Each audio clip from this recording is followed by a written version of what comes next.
नमस्कार दोस्तों, welcome back. आज हम लोग देख रहे 8 स्टैंडर्ड संस्कृत का चैप्टर 18 दैट इज उपकारस्य स्मरणम। अभी उपकारस्य स्मरणम का मतलब क्या होता है?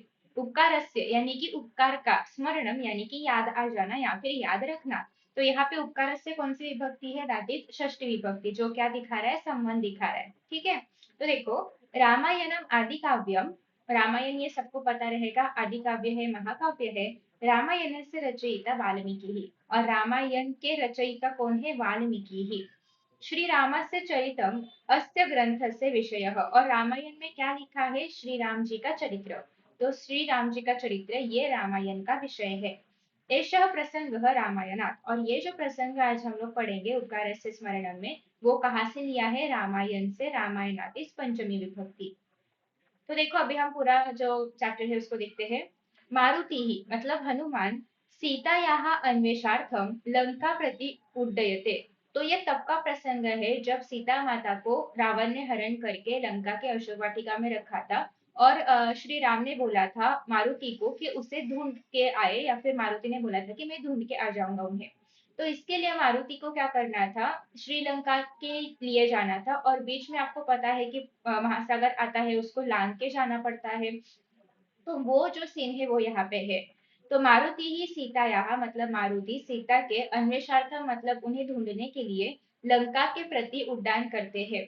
मार्गे महासागर अस्ति, और मार्ग में क्या है? एक बड़ा महासागर है इंडिया और श्रीलंका के बीच में।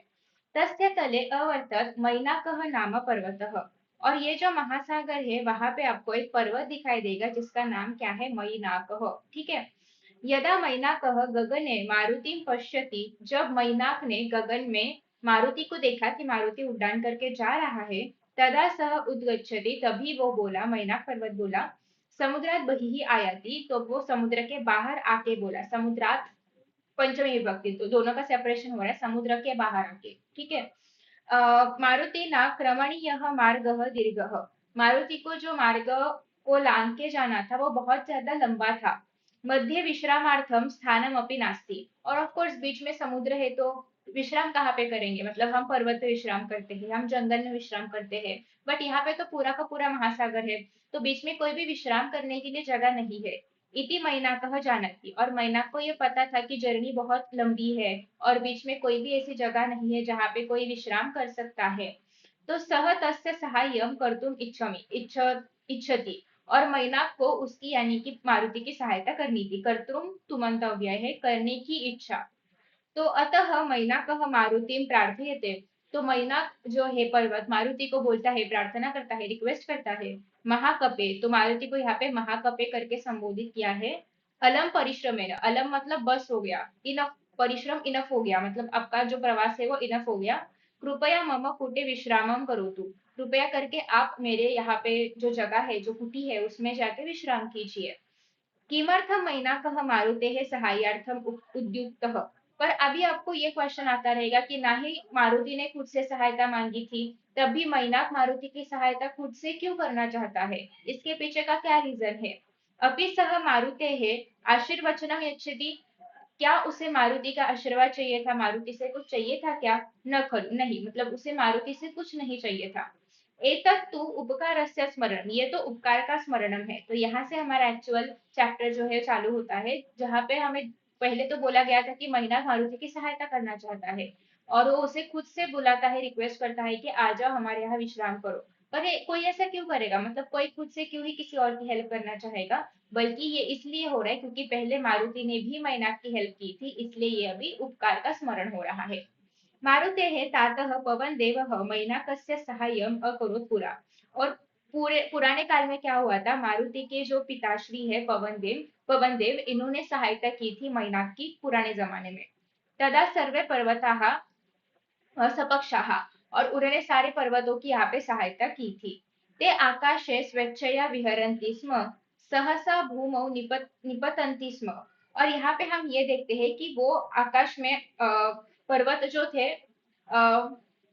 सपक्षः मतलब पर्वत जो थे वो उड़ सकते थे, आकाश में घूम सकते थे। मतलब अभी जैसे पर्वत एक जगह पे स्थिर होते हैं, उस जमाने में पर्वत को भी पंख हुआ करते थे और वो आकाश में उड़ उड़ सकते थे। ठीक है। ते आकाश स्वेच्छया विहरन्ति, वो आकाश में जैसे पंछी कहीं पे भी घूम सकते थे, वैसे वो भी कहीं पे भी घूम सकते थे। सहसा भूमो निपतन्ति स्म। और अचानक से वो क्या हो गए, जमीन के ऊपर गिर गए सारे पर्वत, उनके पंख थे बट फिर भी वो जमीन के ऊपर गिर गए। तेन त्रस्ता ऋषय इंद्रम उपागच्छत्। और फिर वो त्रस्त हो गए और वो इंद्र के पास चले गए। कौन गए, पर्वत गए। अभी देखते हैं कि इंद्र जी क्या बोलते हैं आगे। इंद्र पर्वतेभ्य अकुप्यत। और इंद्र ने पर्वतों को अकुप्यत मतलब गुस्सा किया उनके ऊपर, उन्हें डांट लगाई, ठीक है, या फिर उन्हें डांटने के लिए शुरुआत की। स वज्रेन पर्वतानाम पक्षान छेतुम प्रारभत। और क्या किया, आपको पता रहेगा कि इंद्र के हाथ में वज्र का हथियार होता है, तो उसने सभी पर्वतों के उस हथियार से पंख को छाटना शुरू कर दिया। छेतुम मतलब छाटना शुरू कर दिया, प्रारभत मतलब शुरू कर दिया। यदा इंद्र मैनाकम प्रति अगच्छत। और जब वो इंद्र के मतलब सॉरी, जब इंद्र मैनाक के पास आए वो पर छाटने के लिए, तदेव पवन देव वेगेन तम समुद्र तलम अनयत। और तभी उसी क्षण पे पवन देव मतलब हवे ने क्या किया, उन्हें जोर से क्या किया, समुद्र के तल के पास लेके गए। मतलब इंद्र जब वो छाट रहा था तो इंद्र से उसे दूर लेके गए।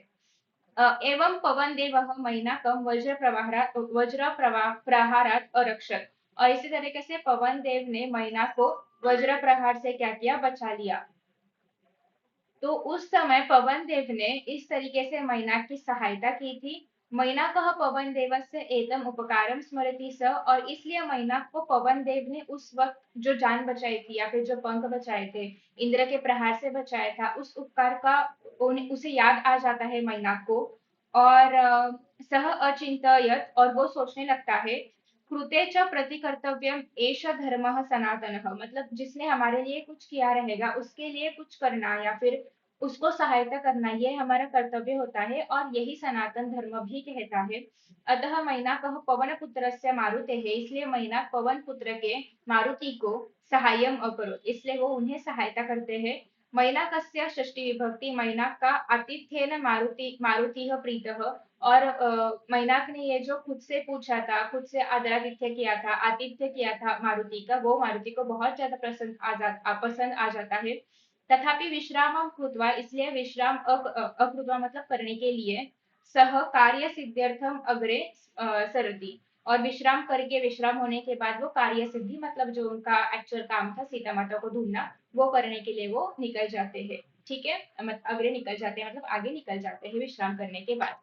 तो इस तरीके से हमने इस पूरे चैप्टर को देख लिया है। तो आई होप कि आपको सभी शब्दों की मीनिंग समझ में आ चुके होंगे और आपको पूरी स्टोरी समझ में आ चुकी होगी। तो यहाँ पे ज्यादा कुछ संधि लायक चीजें तो है नहीं या फिर बहुत बड़े बड़े शब्द नहीं है। बट जिनकी जिनकी विभक्ति आपको पता होनी चाहिए, जिनकी मीनिंग्स आपको पता होनी चाहिए, वो तो मैंने बता दिए हैं। आई होप कि आपको ये चैप्टर समझ में आ चुका होगा। In case any word is there की जो आपको नहीं समझा है, आप नीचे कमेंट बॉक्स में बता सकते हो, मैं आपको उसका मीनिंग बता दूंगी। So thank you so much for listening and see you in the next video. Bye.